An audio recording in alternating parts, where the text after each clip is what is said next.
إن تنصروا الله ينصركم ويثبت أقدامكم.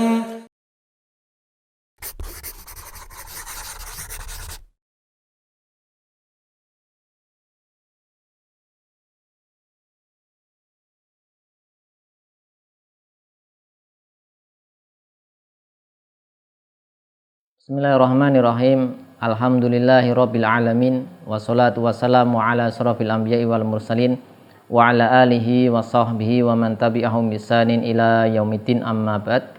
Pemirsa Yufid Edu rahimani wa rahimakumullah, masih bersama kitab Al-Muqaddimah Al-Hadharimiyah. Ya, kita baca perkataan musannif masih dalam syarat sah salat ke-8, yaitu menutup aurat. Di pertemuan sebelumnya sudah kita sebutkan, yaitu syarat-syarat sahnya penutup aurat. Musannif Al-Alamah Abdullah bin Abdurrahman Bafadal rahimahullah mengatakan wa yajuzu satru ba'dil aurati biyadihi. Boleh, ya, ini ketika sholat tuh boleh menutup, yaitu sebagian aurat dengan tangannya atau tangan orang lain, dengan syarat tidak membatalkan, ya. Kalau perempuan batal. Di Busra Al-Qaim disebutkan wa yajuzu, ya boleh bagi orang sholat menutup sebagian auratnya dengan tangan. Jadi misalnya seorang sholat ini bajunya itu ada yang bolong pas di aurat, maka boleh dia tutup pakai tangan, ya, tangannya sendiri, auyati ghairi, atau tangan orang lain, asal nggak membatalkan. Kalau tangan orang lain, tangan istrinya, ya batal, ya. Sehingga ya sama saja batalkan sholat, karena wudunya batal. Ini tangan orang lain di mana tidak membatalkan, bahkan wajib, ya, jika tidak ada yang penutup selain itu, ya. Tidak ada penutup selain tangan tersebut. Nah, nanti bagaimana ketika sujud? Ya, sini sebutkan ketika nanti sujud, ya, ketika sujud wawadul kafaini fi sujud mukhtalafun fihi. Ya, ketika sujud meletakkan kedua telapak tangan diperselisihkan. Menurut Ramli, ya, yajibu wad'uha fi sujud. Ya, di anas satar innama yaju alal qadir wa huwa ajizun hina idzin. Ya, menurut Ramli ketika sujud wajib meletakkan, yaitu kedua telapak tangan. Alasannya karena menutup aurat itu wajib bagi yang mampu, ya, sedangkan dia nggak mampu. Ya, tapi kalau menurut Ibnu Hajar yakhtar, dia yatakhayyaru, milih, ya, di antara dua kewajiban. Jadi gambarannya, ya, ini ketika seorang sholat, misalnya auratnya di sini bajunya bolong, maka dia kewajibannya menutup, boleh ditutup dengan tangan, misalnya seperti ini misalnya, nah, sehingga ditutup seperti ini. Nah, jadi masalah nanti ketika sujud, karena sujud kedua telapak tangan ini, ya, ini kan anggota sujud. Nah, ketika sujud apakah dia sujud dengan tetap menutup aurat dengan satu seperti ini, atau tetap dua-duanya auratnya terbuka? Nah, ini ada masalah seperti itu, ya. Nah, ketika sujud bagaimana? Ya. Menurut menurut Ar-Ramli, ya, tangan diletakkan, aurat biar terbuka. Alasannya karena wajib menutup aurat bagi yang mampu, dia nggak mampu. Tapi kalau menurut Ibnu Hajar ini memilih. Jadi ini ada dua hal yang bertentangan. Mana yang dimenangkan? Yang pertama, pertentangannya apa? Yang pertama wajib menutup aurat. Ya. Yang kedua, ketika sujud wajib meletakkan 7 anggota sujud. Di antaranya adalah kedua telapak tangan, sebagian kedua telapak tangan. Nah, mana yang didahulukan? Nah, menutup aurat sujudnya nanti kurang karena telapak tangan kanan atau kiri tidak diletakkan di tempat sujud, atau dia sujud dengan meletakkan seluruh anggota sujud tapi auratnya terbuka. Nah, maka kalau menurut Ibnu Hajar Di sini dia bisa memilih, ya. Bisa memilih antara keduanya. Baik, ini ketika dia sujud.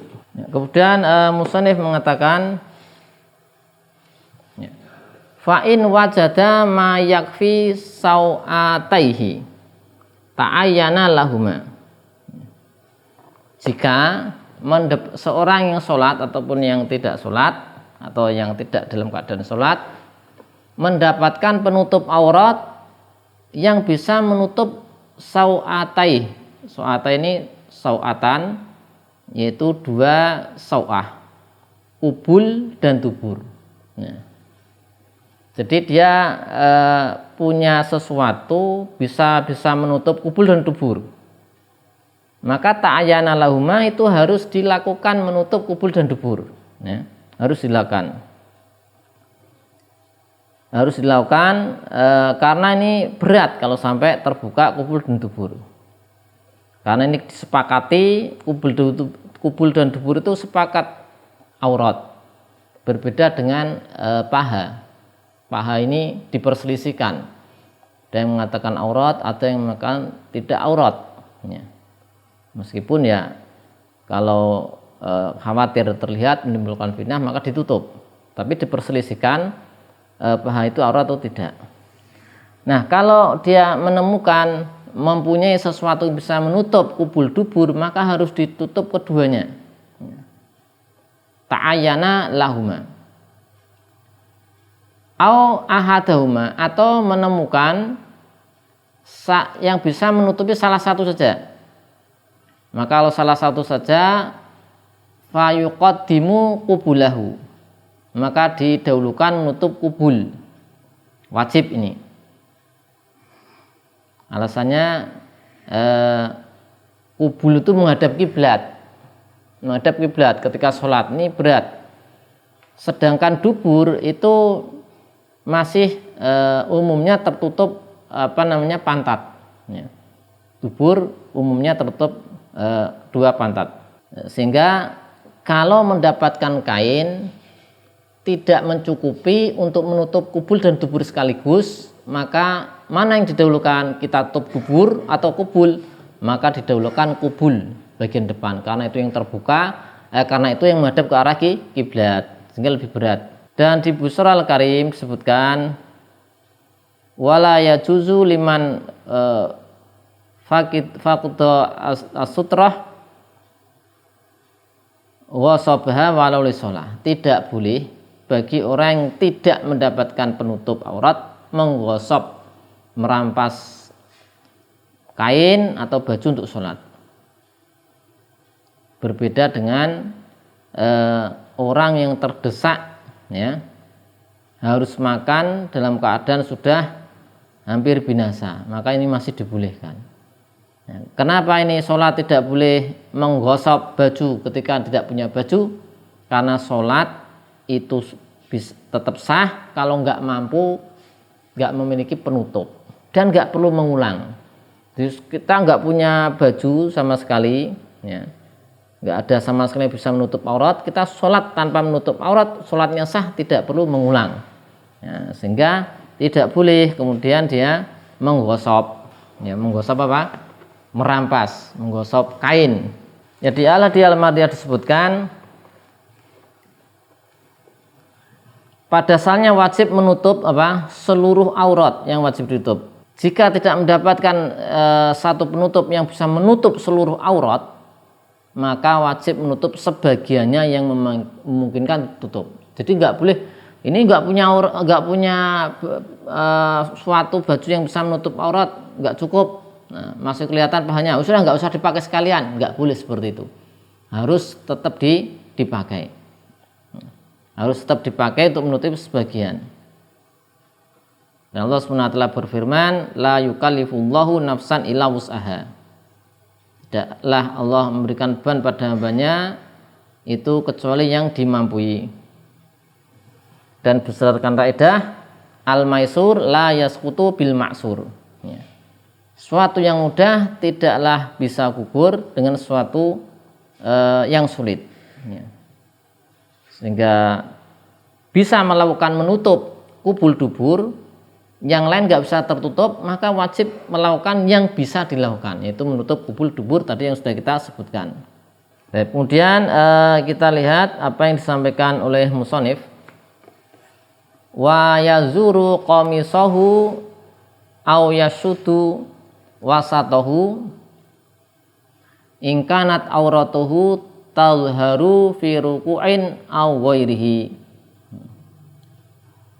Ini yazuru, dia mengancingkan atau gamisnya atau mengikat tengahnya, ya, tengah gamis hukumnya ini adalah sunnah. Ingkanat, jika auratnya nampak ketika ruku atau ketika selain ruku. Dan ini dilakukan ketika sebelum takbiratul ihram. Jadi seandainya seorang ketika sholat itu ketika ruku seperti ini, ya, kemudian bajunya ini jadi ke bawah kan, ya. Kemudian dari sini kelihatan area aurat di bawah pusar, maka yang menjadi yang harus dia lakukan atau disunahkan, ya, disunahkan kalau sebelum takbiratul ihram maka dikencangkan dulu. Ini ditali atau dikencangkan, dikancing dengan apa? Agar ketika rukuk gini ini enggak mengendor ke bawah, bisa kenceng sehingga tidak terlihat auratnya. Karena ketika kita seorang rukuk, aurat itu enggak boleh terlihat dari depan, dari samping, depan, atas. Ya, kalau bawah tadi kan tidak mengapa. Nah, sehingga seandainya ketika dia rukuk itu akan terlihat, maka sebelum mulai takbiratul ihram, sebelum sholat, maka dia kencangkan dulu, ditali dulu atau dikencangkan dulu agar nanti ketika rukuk tidak terlihat. Dan ini dilakukan ketika takbiratul ihram, hukumnya sunnah. Seandainya dia ketika takbiratul ihram tidak mengencangkan atau mengancingkan gamisnya tadi, apakah sah takbiratul ihramnya? Takbiratul ihram tetap sah, tapi dia nanti wajib menutupnya ketika ruku. Nah, kalau nggak ditutup maka batal sholatnya. Jadi tadi seseorang ini pakai baju yang longgar, kemudian ketika ruku itu kelihatan pusarnya, bawah pusar, ya. Ketika ruku kelihatan. Nah, sebelum dia mulai sholat takbiratul ihram maka disunahkan baginya dikencangkan dulu, ya, kerahnya atau tengahnya, sehingga nanti ketika ruku tidak terlihat. Seandainya dia langsung takbiratul ihram, belum mengencangkan, belum mengancingkan yaitu bajunya sehingga nanti ketika ruku kelihatan, maka takbiratul ihram tetap sah, ya. Karena belum terjadi pembatal. Akan tapi dia wajib ketika nanti ruku harus ditutup. Bagaimana caranya? Ya. Saya dengan tangan atau agar nggak terlihat. Kalau dia nggak menutup, terlihat, maka batal sholatnya.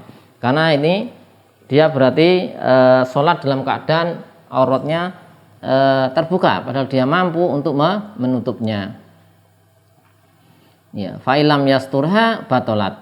Kemudian di Busra al-Karim disebutkan walau ista'ara sauban, kalau seorang meminjam baju, ya, meminjam baju, fa'ahrama bisolati fihi, kemudian dia takbiratul ihram, sholat dengan baju tersebut. Summa tolabahu sahibuhu asnaha, ya. Kemudian orang yang meminjamkan itu meminta pinjamannya, ya, ketika saat sholat, ya. Karena akad ariyah itu akad jaiz, pinjaman akad jaiz. Jadi kalau seorang meminjamkan sesuatu ke yang lain, ya, kita minjamkan sepeda ke teman kita, maka kita sewaktu-waktu boleh mengambil itu, ya. Ini saya pinjamin sepeda, ya, tiba-tiba nanti sore kita ambil, kita yang punya sepeda ini, sepeda sudah saya ambil, itu harus diberikan. Karena akad ariyah akad yang jaiz, boleh dibatalkan, boleh dihentikan, baik bagi yang meminjam atau yang meminjami. Nah, ini ada masalah. Dia minjam baju pada temannya. Ya. Kemudian baju ini dia pakai untuk sholat. Ya, dipakai untuk apa? Sholat. Karena nggak punya baju, pinjam baju untuk dari temannya, dipakai untuk apa? Sholat. Nah, sholat belum selesai, temannya minta baju tersebut atau kain tersebut. Nah, ini bagaimana? Padahal ini kewajiban orang minjam, kalau dituntut untuk mengembalikan harus dikembalikan. Maka kalau di Busra Al-Karim di sini atama arian wala i'adata, maka dia sempurnakan sholat dalam keadaan tidak pakai baju. Jadi bajunya dilepas, dikembalikan kepada yang meminta, yang punya tadi. Kemudian dia sholatnya gimana? Ya sudah nggak pakai baju, diselesaikan sampai salam dan dia tidak perlu mengulang. Ya, kita lihat hadis an Salamah ibn al-Aqwa radhiyallahu anhu qalat ya Rasulullah ini rajulun asidu afa usolli fil qamis al wahid qala na'am bazruruhu walau bisaukah. Dari Salamah bin al-Aqwa radhiyallahu anhu, beliau mengatakan, wahai Rasulullah, aku seorang yang berburu. Apakah kau sholat dengan satu kain, satu gamis saja? Iya, dan ikatkanlah, kancingkanlah meskipun dengan syauka. Jadi karena satu itu nanti rawan terbuka, maka dikancingkan meskipun dengan duri, atau kita ada alat-alat misal peniti ataupun yang lainnya. Jadi dikancingkan itu jika nanti apa? Kerahnya ini lebar. Kalau kerahnya ini lebar, nanti ketika rukuk bisa kelihatan gitu ya. Bisa kelihatan apa? Ketika rukuk. Ya, demikian berkaitan dengan masih berkaitan dengan masalah apa? Masalah-masalah menutup aurat ya ketika di dalam sholat. Sallallahu ala sayyidina Muhammadin wa ala alihi washabbihi wasallam. Alhamdulillahirabbil alamin.